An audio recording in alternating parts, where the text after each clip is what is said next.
नमस्ते सबैमा फलफुलका बिरुवाहरूले लटरम्मै ढाकिएको मेरो घर एक हिसाबमा बगैँचा नै हो।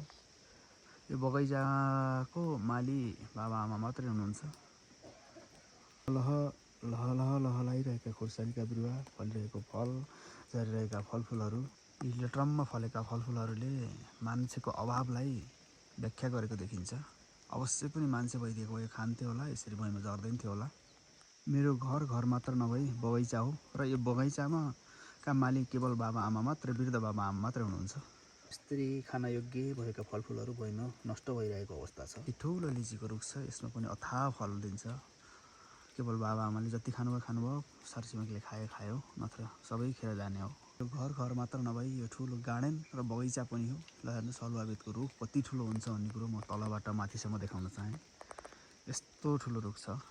यो मात्र नभई यो आवारमा देखिएको पनि यो ठुलो माथिसम्मबाटै यो हलुवावेदको रुख हो।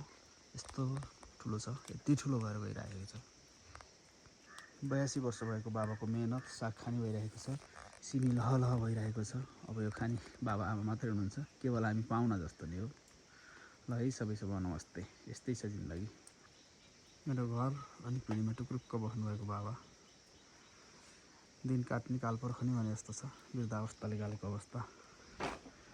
गोठ, लहलह सिमी, टमाटर जति पनि छ खाने जम्मा बाबाआमा मात्रै हो।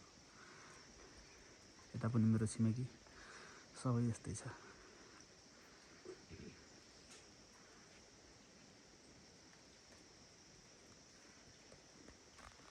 फेरि पनि देखाउन चाहेँ, यो हलुवावेदका रुखहरू अति नै ठुलो छ। ल हेर्नुहोस्, तलदेखि माथिसम्म। यो हामीले जुठ्याल्नु भनिन्छ। यसमा भाँडा बाँध्ने काम गरिन्छ, आगो फुक्ने। यस्तो छ।